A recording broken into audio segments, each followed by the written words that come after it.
competitivos em cada jogo que realizarmos. Pelatih Timnas Qatar U23 Ilidio Vale menegaskan kesiapan timnya tampil di Piala Asia U23 2024. Piala Asia U23 2024 bakal mulai digelar di Qatar pada 15 April atau tepatnya hari ini. Sang tuan rumah lalu dihadapkan dengan Timnas Indonesia U23 pada laga pertama. Duel antara Qatar versus Timnas Indonesia U23 dijadwalkan terlaksana di Stadion Jassim bin Hamad malam ini. Jelang laga ini, Ilidio Vale memamerkan dua hal yang membuat rasa percaya diri timnya meningkat. Pertama adalah dukungan penuh yang diberikan Federasi Sepak Bola Qatar. Menurutnya, pihak federasi telah memberikan yang terbaik kepada Timnas Qatar U23 dalam mempersiapkan diri menuju Piala Asia U23 2024. Dukungan tersebut meliputi infrastruktur hingga fasilitas. Yang kedua, Ilidio Vale menyinggung terkait prestasi Timnas Qatar senior. Perlu diketahui Timnas Qatar baru saja meraih juara Piala Asia 2023 pada awal tahun 2024 lalu. Hal ini sekaligus membuat Qatar sukses mempertahankan gelar juara. Ilidio Vale menilai kesuksesan tersebut turut memberikan semangat kepada Timnas U23 Qatar agar meraih prestasi serupa. Asosiasi Sepak Bola Qatar telah menyediakan semua yang kami butuhkan, mulai dari infrastruktur hingga fasilitas. Kami sudah siap sepenuhnya dan akan bersaing keras di babak penyisihan grup ini. Kami mungkin bukan favorit juara, tapi kami akan memberikan yang terbaik di setiap pertandingan. Saya berharap kemenangan Timnas Senior Qatar menjadi penambah semangat Timnas U23. Namun saya ingin meyakinkan semua orang bahwa tidak ada tekanan pada tim kami. Ini kompetisi yang berbeda. Piala Asia U23 2024 kali ini dengan tim dan tujuan yang berbeda. Namun saya ingin Timnas U23 mencapai hasil yang luar biasa sama dengan seniornya, jelas Ilidio Vale.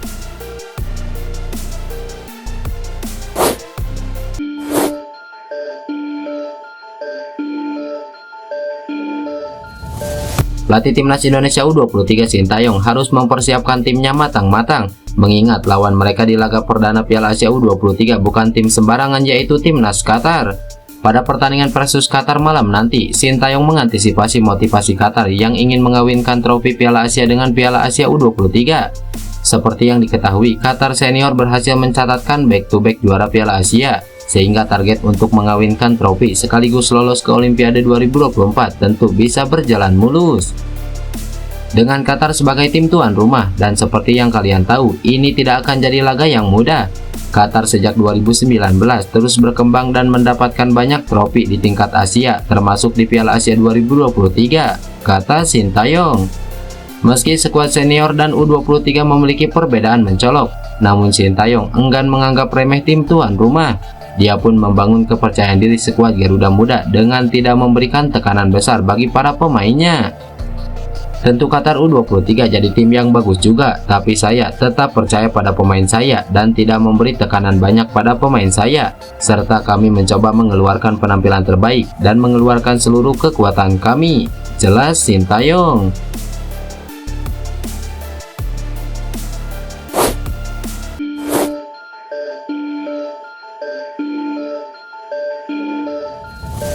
Kabar gembira datang dari Nathan Joaon.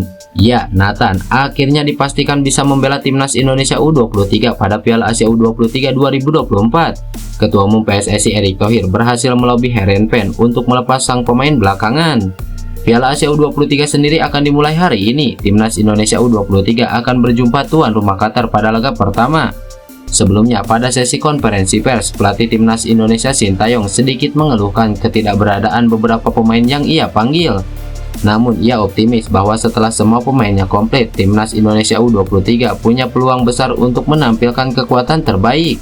Kabar mengenai Nathan Joaon yang simpang siur untuk waktu yang lama akhirnya kini sudah jelas. Lobi Erick Thohir dengan Heerenveen membuat pemain serba bisa itu bisa bergabung dengan Timnas Indonesia U23. Erick Thohir mengabarkan bahwa Heerenveen melepas Nathan Joaon pada 14 April atau sehari sebelum laga pembuka melawan Qatar. Dikabarkan pemain berusia 22 tahun itu tengah dalam perjalanan menuju Qatar. Kami baru mendapat kabar baik bahwa Nathan bisa tampil di Piala Asia U23. Nathan akan bergabung di Doha tanggal 15 pagi atau tepatnya hari ini. Itu artinya PSSI berupaya semaksimal mungkin agar pemain-pemain dapat bergabung, baik pemain dari Liga 1 maupun yang bermain di luar negeri. Dan saya bersyukur meski membutuhkan waktu, tapi hampir seluruh pemain dilepas klubnya, ujar Erick Thohir. Kabar ini semakin diperjelas dengan postingan Arya Sinulinga di Instagram yang menyebutkan jika Nathan memang akan bergabung. Kerja itu bukan hanya sekedar urusan naturalisasi, juga termasuk melakukan pendekatan supaya pemain bisa dilepas klubnya walau bukan agenda FIFA. Nathan Joaon ke Doha untuk ikut bermain di AFC U23, tulis Arya Sinulinga di Instagram.